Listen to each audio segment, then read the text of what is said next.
మీ ఎలాంటి వ్యాపార ప్రకటనలకైనా వెంటనే మా ఛానల్ సంప్రదించండి. నమస్తే. ఈరోజు మన స్టూడియోలో ప్రముఖ ఆధ్యాత్మికవేత్త, జ్యోతిష్ వాస్తు పండితులు, లలితాదేవి ఉపాసకులు బ్రహ్మశ్రీ నానాజీ పట్నాయక్ గారు ఉన్నారు. గురుగారితో మాట్లాడతాం. నమస్కారం గురుగారు. శ్రీమాత్రే నమః. గురుగారు, మేషరాశి వాళ్ళు సాధారణంగా సహజ సిద్ధంగా వీళ్ళ లక్షణాలు ఎలా ఉంటాయి, పుట్టిన దగ్గర నుంచి మరణించే వరకు వీళ్ళ జీవితం ఎలా ఉంటుంది, ఎలాంటి పరిస్థితులు ఎదురవుతాయి, జీవిత పరిహారాలు, ఆలయ పరిహారాలు తెలియజేయండి. ప్రజెంట్ వీళ్ళు ఏళ్ళనాటి శైలిలో ఉన్నారు కదా, దానికి సంబంధించి కూడా కొన్ని జాగ్రత్తలు ఉంటే తెలపండి గురుగారు. తప్పకుండా అండి. మేషం వారికి కనుక చూసుకుంటే, మేషం అగ్నితత్వ లగ్నం. ఇది ఈ లగ్నానికి అసలు ఏమిటి అనేది చూసుకుంటే కనుక వీళ్ళు ఎక్కడ ఇరుక్కుపోతారు, మనం ఎప్పుడు కూడా మన జన్మజాతకంలో చూసుకోవాల్సింది ఏంటంటే, నేను ఎక్కడికి వెళ్తే లాక్ అయిపోతాను, ఎక్కడికి వెళ్తే నా జీవితం అక్కడికి ఆగిపోయి నానా ఇబ్బంది పడతామనేది తెలుసుకోవాలి. పొరపాటును కూడా మేషం వారు అప్పుగా డబ్బు ఇవ్వద్దు అని చెప్తా. ఇప్పుడు నేను 6th లాట్ అండి, బుధుడు 3-6 అధిపతి. అంటే నీ కర్మ మొత్తం నువ్వు ఎప్పుడు ఎవడికి అప్పిచ్చి ఇరుక్కుంటావా అని చూస్తుంటావు, లేకపోతే ఎక్కడ ఎక్కువ అప్పులు చేసి ఇరుక్కుంటావా అని వెతుకుతూ ఉంటుంది. అది స్టార్ట్ చేయగానే ట్రక్ అని ట్రిగర్ అవుద్ది.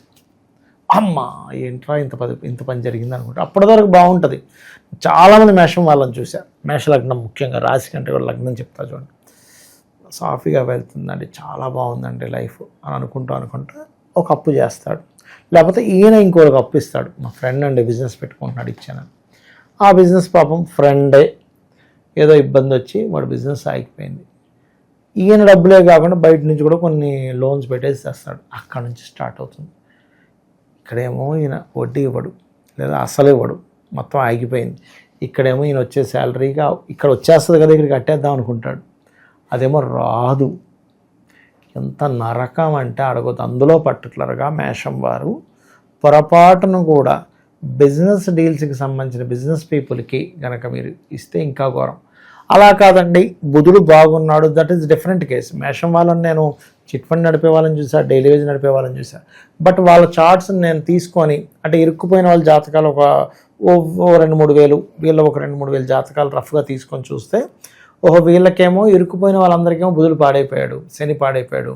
దాని మీద బిజినెస్గా చేసే వాళ్ళకి బుధుడు శని బాగున్నాడు. అంటే వీళ్ళేంటి, ఒకవేళ ఫైనాన్షియల్ రంగాలు అప్పులు ఇవ్వడం తీసుకోవడం ఉంటే గనక వీళ్ళకి బుధుడు శని ఎలా ఉన్నాడో చెక్ చేసుకోవాలి. చెక్ చేసుకోకుండా కనుక వెళ్తే వీళ్ళ పతనాన్ని వీళ్ళే తెచ్చుకున్న వాళ్ళు అవుతారు. కరుణ చూపించి, దయ చూపించి పోతాయి. So it's very good. ఇంకోటి అండి, మేషం వాళ్ళు బయటికి చూడడానికి చాలా పొగరండి, అగ్రెసివ్ అండి, ఇలా మాట్లాడు అలా అంటాం, కానీ మనసు వెన్నగా ఉంటుంది. అయ్యో అలా అయిపోయింది ఏంటండి, మనం ఆశ్చర్యపోతాం. అరే ఇంత పొగరుగా, ఇంత మనిషి ఇంత అగ్రెసివ్గా ఉన్నాడు, మనసేంటి వెనపూసలాగా ఉంది అనిపిస్తుంది మేషం వాళ్ళది. అయితే వీళ్ళకి టర్నింగ్ పాయింట్ అనేటువంటిది వీళ్ళ జీవిత భాగస్వామి. వీళ్ళకి వివాహం అయినప్పటి నుంచి ఫైనాన్షియల్ గ్రోత్ పెరుగుతుంది ఖచ్చితంగా. వీళ్ళు ఎంత అంటే వీళ్ళకి వచ్చే జీవిత భాగస్వామి అందంగా ఉంటారు. అందంగా అంటే నేను అనేది ఐశ్వర్యరాయిలాగా తెల్లగా ఉండడం, పెదాలు ఎర్రగా ఉండడం ఇలా అని కాదు. నల్లగా ఉన్న కళ ఉంటుంది, లేకపోతే హృదయం అందంగా ఉంటుంది. అంటే ఒక మంచి కళ, రూపురేఖలు లేదా మంచి మనసు వాళ్ళు వచ్చినప్పటి నుంచి బాగుండడం. బట్ 99% కేసెస్ ఇస్ ట్రూ, జరుగుతుంది. 1% కేసు ఎక్కడ మిస్ అవుద్ది అంటే, వీళ్ళకి సప్తమాధిపతి శుక్రుడు కనుక నీచబడి పాడైపోయి పాపగ్రహాలతో ఉంటే ఆ యోగాన్ని మాత్రం ఈయన పొందలేడు, అక్కడికి సప్రెస్ అయిపోయి అది ఇంకా ఉండదు. అంటే మనకు ఒక కారు ఉంది, మంచి లగ్జరీ కారు, కానీ దానికి అంతా పంచర్లు అయిపోయి లోపల మిషన్ మొత్తం ఎత్తుకుపోయారండి అంటే ఏముంటుంది ఇంకా అక్కడ? పేరుకి కారు బయటకు కనిపిస్తుంది, లోపల మిషన్ లేదు. అలాగే వీళ్ళకి యోగం ఉన్నా శుక్రుడు పాడైతే మాత్రం మనం దాన్ని ఎక్స్పెక్ట్ చేయకూడదు. ఓకే, మధ్యవర్తిత్వంగా అప్పులు ఇప్పించే దాంట్లోకి వెళ్ళడం వీళ్ళని ఇరికిస్తుంది.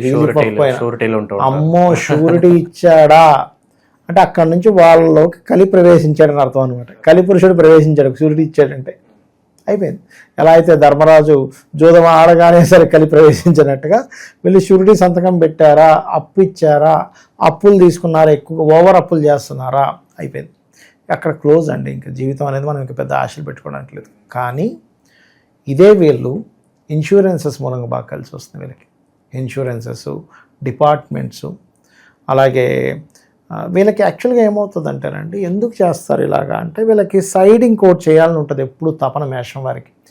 ఉద్యోగం ఒకటే కాదు, వ్యాపారం ఏదైనా చేద్దాం, మనవాడు ఫ్రెండ్ ఉన్నాడు కదా, వాడు ఏదో వ్యాపారం అందులో డబ్బులు పెడితే ఎలా ఉంటుంది అంటే ఏంటి, సైడ్ ఇంకొక ఇన్కమ్ కావాలి. ఎందుకు అంటే ఇక్కడ 10th and 11th లార్డ్ అంటే వీళ్ళ కర్ణ ఏంటి, ఎంతసేపు ఏదైనా వ్యాపారం చేయి, ఉద్యోగం చేయి, రెండు డబ్బులు రావాలి, డ్యూయల్ ఇన్కమ్. ఎందుకు అంటే ఇక్కడ 6th లార్డ్ డైలీ లైఫ్ కారకుడు డ్యూయల్ అయ్యాడు, కమ్యూనికేషన్స్ కారకుడు, నీ అభిరుచి కారకుడు డ్యూయల్ అయ్యాడు.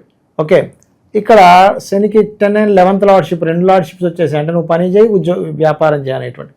ఇది శని బుధులు బాగుంటే నిజంగానే వీళ్ళు 100% ఓ పక్క జాబ్ చేస్తుంటారు. మీరు చూడండి, కొంతమంది పలానా దగ్గర జిఎం అండి, 2-3 కంపెనీలు కానండి, మళ్ళీ ఇంకో 2-3 బిజినెస్లు ఉన్నాయండి అంటారు. అదేంటంటే వాళ్ళకి యోగం అలా పట్టింది.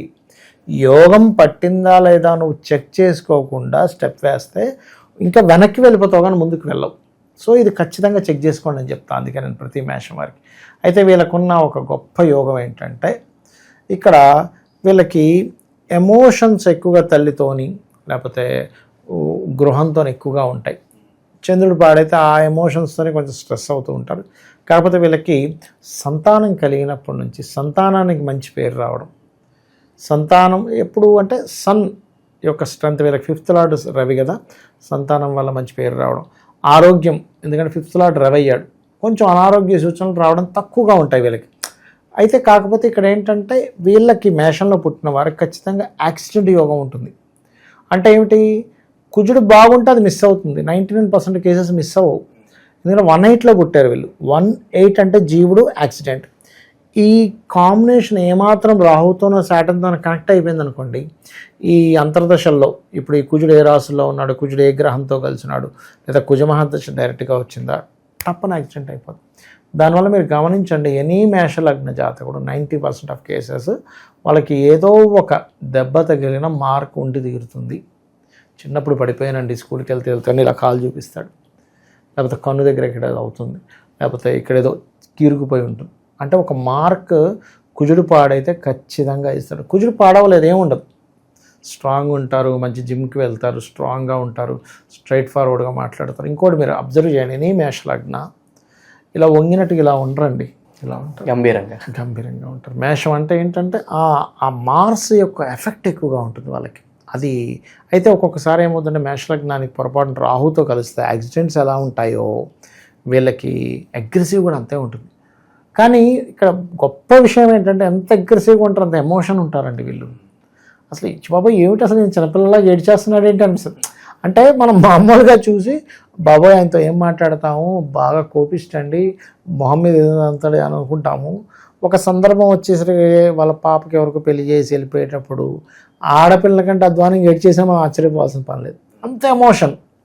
ఇంకోటి ఏంటంటే ఇప్పుడు వీళ్ళు ఏదైనా బిజినెస్ చేస్తున్నారు, ఒక కస్టమర్ని వీళ్ళు ఏం చేస్తారంటే ఓన్ చేసుకుంటారు బాగా. పలానా రోజు వెళ్ళామండి, మనకి పలానా ఇది ఇచ్చారు, అసలు ఎంత బాగా అంటే ద ఫీల్. అంటే కస్టమర్ ఇచ్చే ఫీడ్బ్యాక్, కస్టమర్తో మాట్లాడినప్పుడు కస్టమర్ ఇచ్చినటువంటి రిసీవ్ చేసుకున్న విషయాన్ని ప్రతిదీ నెమరు వేసుకుంటారు వీళ్ళు. నెమరు వేసుకొని, ఎందుకంటే 3rd and 6th lord Jupiter mercury కదా, ఏమవుతుందంటే ఈ కస్టమర్తో మాట్లాడేది మాత్రం అద్భుతం అండి, ఇంకా తిరుగులేదు. అబ్బో అసలు అద్భుతంగా మాట్లాడతారు వీళ్ళు. అయితే ఇక్కడ వీళ్ళకి 11th and 10th lord Saturn అని చెప్పుకున్నాం కదా, అలాగే 9th and 12th lord Jupiter అయినందుకు వీళ్ళు కొన్ని లైఫ్లో పుణ్యకర్మలు చేయడానికి ఎక్కువ స్కోప్ ఉన్న లగ్నం మేషలగ్నం. అంటే ఏదైనా పూజ జరుగుతుంది, లేకపోతే ఒక ఆలయంలో పలానా ఇది జరుగుతుంది, అక్కడికి వెళ్ళి ఏదైనా సేవ చేయడానికి వీళ్ళకి ఎక్కువ స్కోప్ దొరుకుతుంది. అంటే వీళ్ళు వెళ్ళగానే నారాయణ మీరు సేవ చేయండి అంటారు, అదంత ఈజీ కాదని మనం అనుకుంటాం. ఏదో వీళ్ళు సేవ, అది భగవంతుడు మనల్ని ఎంచుకోవాలి.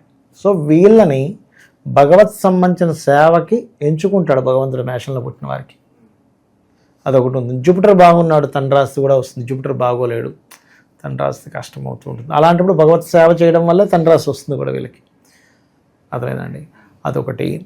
అండ్ మరొకటి ఏంటంటే ఇక్కడ వీళ్ళకి బాగా కెరియర్ పరంగా బాగా మంచి స్టేజ్కి వెళ్ళాలి వీళ్ళ లైఫ్లో అనుకుంటే కనుక వీళ్ళు చేయవలసింది ఎక్కువగా వెంకటేశ్వర స్వామి ఆరాధన అండ్ సూర్య నమస్కారాలు. అయితే వీళ్ళ లైఫ్ లాంగ్ మాత్రం సూర్య నమస్కారాలు చేసుకోవచ్చు. వీళ్ళకి నెంబర్స్ కూడా సర్వసాధారణంగా 1, 9, నెంబర్స్ బాగా లక్కీ నెంబర్స్ అవుతాయి. 3 కూడా అవుతుంది. కాకపోతే ఈ 193లో మీకు ఏ ప్లానెట్ స్ట్రాంగ్గా ఉందో చూసుకోవాలి. ఒక్కొక్కసారి ఏమవుతుంది, సెకండ్ లార్డ్ స్ట్రాంగ్గా ఉన్నాడు, అప్పుడు 6 తీసుకోవచ్చు. బట్ ఏంటి, ఇక్కడ వీళ్ళు శుభులు కాబట్టి, అంటే కుజుడు స్ట్రాంగ్గా ఉన్నాడు 9 తీసేసుకోండి. అంటే మీరు బ్యాంక్ అకౌంట్స్ కానీ, కార్ నెంబర్ కానీ, ఎనీథింగ్ స్ట్రాంగ్గా ఉంటాయి. మళ్ళీ కుజుడు పాడైపోతే 9 తీసుకుంటే మంచిది కాదు, ముందే అది రిఫ్లెక్షన్ అయి ఉన్నాడు. ఆ వెహికల్స్ తీసుకుంటే యాక్సిడెంట్స్ అవ్వడం జరుగుతూ ఉంటాయి.